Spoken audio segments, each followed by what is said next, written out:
So it looks like one of the trades has stumbled onto a startling revelation. You see, TV bundles seem to be the only thing that are keeping the satellite and cable television services afloat.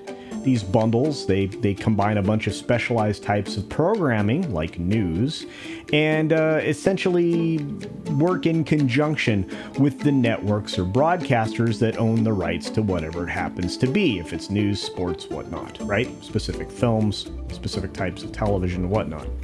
Well, it seems like the time of all these bundles is coming to an end. In fact, leading the way in a somewhat surprising manner is regional sports. So let's take a look at that. Here we go.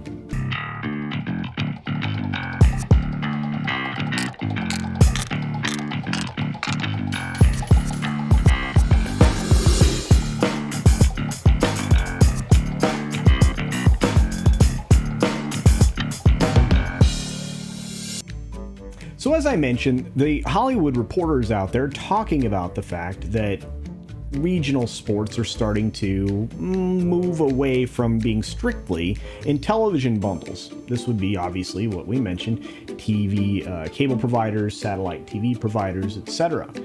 They also may be moving away from some of the streaming bundles that they've been with, but we'll leave that for another conversation.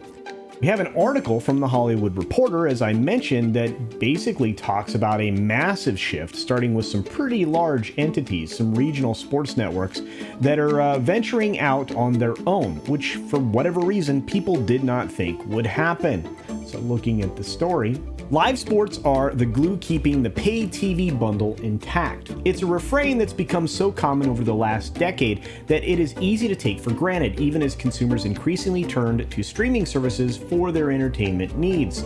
Sports and news have remained stubbornly tied to legacy bundles, with executives dismissing any push to break out of them. Well, of course, they work in their favor, both for the networks and the broadcasters and for the cable and satellite systems. But these regionals aren't satisfied with that. They dive into the past, talking about a former 21st Century Fox COO, Chase Corey, saying memorably that a la carte is a fantasy. Boy, was he wrong. So a decade later, we have what's happening here. Regional sports networks, long viewed as among the least likely to go direct to consumer due to their high cost and regional appeal, are beginning to position themselves for a future without a TV bundle. You know, I find this fascinating, and one of the reasons is, do you know how you get big? Making your regional thing a company-wide thing, and eventually a worldwide thing. I don't know why that's a foreign concept to a lot of these executives. I mean, you don't have to look far to see TBS, WGN, and a few other super stations that went from being local to something global in some cases. And it's interesting that they would not have seen this coming a mile away 20 years ago. The first regional sports network to dip their toes into the water was NESN, N-E-S-N, home of the Boston Red Sox and the Boston Bruins. NESN, which shares owners with the teams of Fenway Sports Group and Delaware North, launched its offering NESN 360 in early June. So it's already here. We also have on June 23rd, Bally Sports, regional sports network, which is controlled by Sinclair Broadcast Group, and Sinclair is growing all the time. They soft launched their streaming offering in 5 markets, which was Milwaukee, Detroit, Tampa Bay, Kansas City, and Miami. I imagine that will expand considerably in the very near future. The bet is that while pay TV bundle isn't dead yet, its days may be numbered, which we've been talking about here for quite some time, and that the top TV providers have been shedding 1.95 million subscribers in the first quarter of the year. There actually needs to be a streaming option for those that cut the cord or who will never pay for cable in the first place. We see it as a hybrid model moving forward and for the foreseeable future, says Sinclair CEO Chris Ripley. meaning both RSNs and MVDs and the direct-to-consumer RSNs are going to be living side by side. Our distribution partners are very important to us, but we need to have an offering in the marketplace that serves the next generation viewer, be they cord cutters or cord nevers, which, believe it or not, we're starting to have a generation that are coming into a situation where they've never had a cable package in their family in their lifetime, or in their satellite package in their lifetime. So it's fascinating. So according to Ripley, we are looking at the DTC offering to bridge the gap. That's direct to consumer, by the way. To bridge the gap for a large and growing sports fan consumer base that is outside of the cable bundle. In other words, they know they're missing customers that they used to have, and they would probably like them back. Also, this gives them an opportunity to sell their own ads and do a lot of other things with these types of services. I think you're going to see that more and more in the future, and I don't think it's going to stop with sports. I think you're going to be seeing an expansion of things like Fox Nation on the news side of things. You'll see something much better than what they tried to do with CNN Plus from other news entities in the future as well. Bally Sports is the biggest player in the regional sports space. They own 19 channels. They're holding stakes in multiple others, including the New York Yankees Yes Network and the Chicago Cubs Marquee Sports Network. One of the things I don't think the article does a good job of is explain that there still are going to be people that are watching regional sports on cable and satellite packages, but they're also going to have this other option of just going a la carte and selecting a regional streaming service that serves their needs. Some people are only interested in their home teams, and some people are only interested in their regional teams. They don't care about the national stuff, and they don't have any interest in games outside of their market, so this would be a viable option for them. Regional sports network owners are actually betting that the streaming option could deliver new revenue streams, such as advanced advertising offerings, which they don't have now, and obviously sports betting integration, since that's becoming a broader and broader industry in and of itself, and making tons and tons of money. Because on the advertising side of things, regional sports networks have underperformed compared to the national sports, which are among the most highly sought after programs for ad buyers. The streaming service has the potential to rectify some of those problems baked into their current product. That's right, a lot of commercials run flat. They don't target the consumers. The new streaming packages that are available, or in the new streaming technologies that are available, can actually target ads to the consumers that you're shooting for in a way that most advertising doesn't. I mean, look at, even as limited as it is, what YouTube's able to do with targeted ads based on what they think you might be interested in. So this is a big win for some of these regional sports networks. And again, here's where I think that the author of this article, and probably the view at most of these trade publications, and even within the industry, because of their myopic focus, they don't really understand that regionals can be massive overnight, as far as, across the entire country and even beyond. They say something like this: while the market limits will prevent regional sports networks from reaching national scale, for now at least, well, at least they're begrudgingly admitting that it could grow, more advanced targeted advertising technology and measurement capabilities can improve CPMs and potentially revenue. And again, that's basically rehashing what I've already said, but I don't think they get it, and that's okay. They will. The relationship with the leagues are critical, and the deal could actually bring a fatal blow to any regional sports network unwilling to come to terms with them. So they're going to have to resolve some of this stuff within whatever league they happen to be operating within, whether that be MLB or the NBA or obviously the NFL, which already have national broadcasting deals in place, packages, things like that. And of course, betting is going to complicate all of this even further, as they admit here in the article. NESN 360 is trying to mitigate that problem by giving buyers of its pricey annual plan 8 Red Sox tickets, which could serve to discourage anyone from thinking of churning.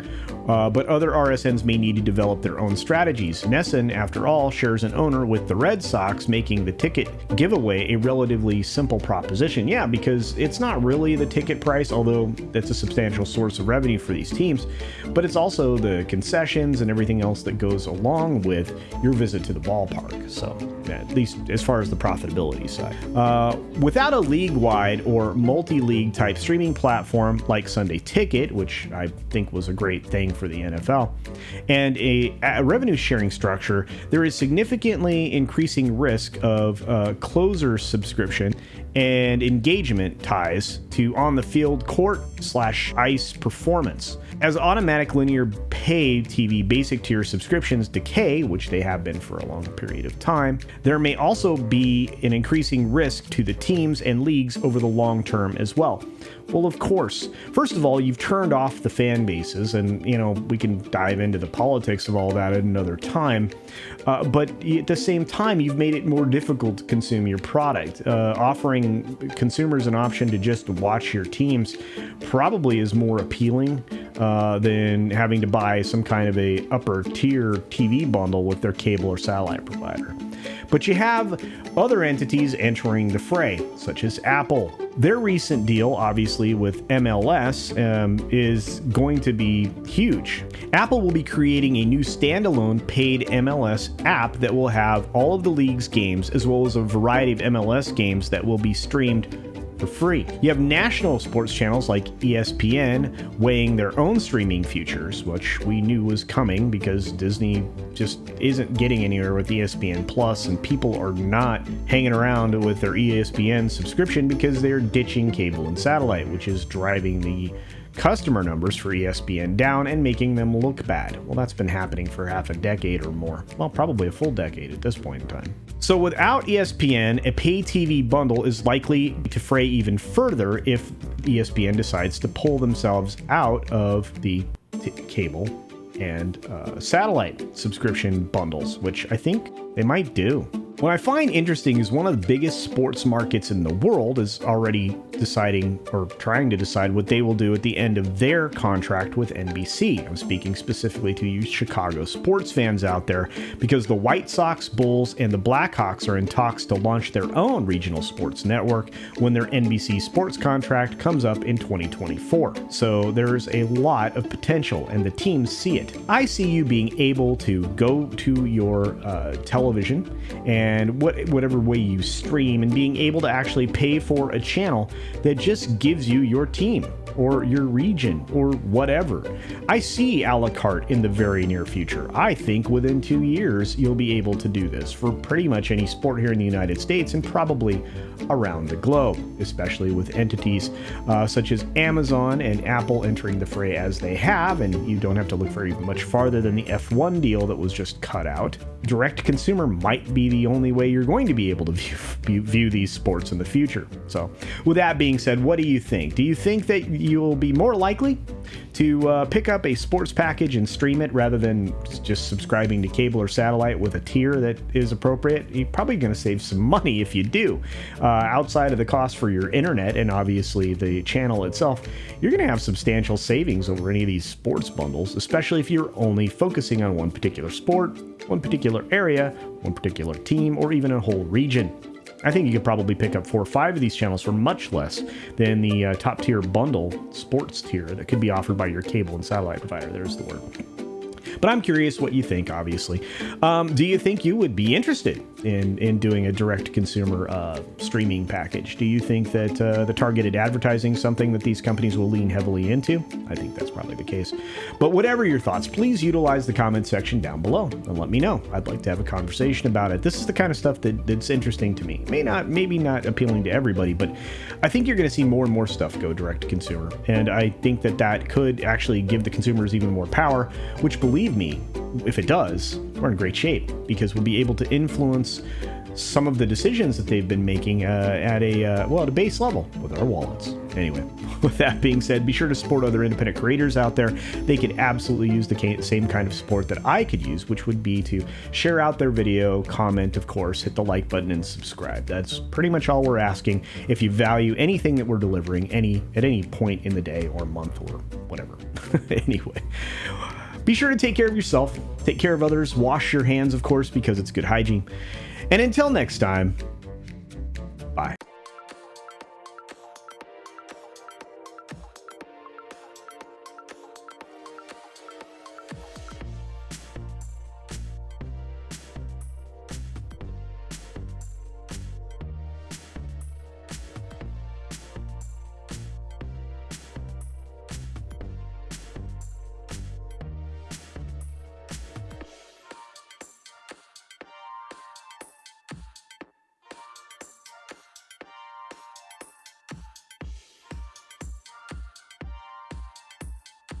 Thanks for visiting today.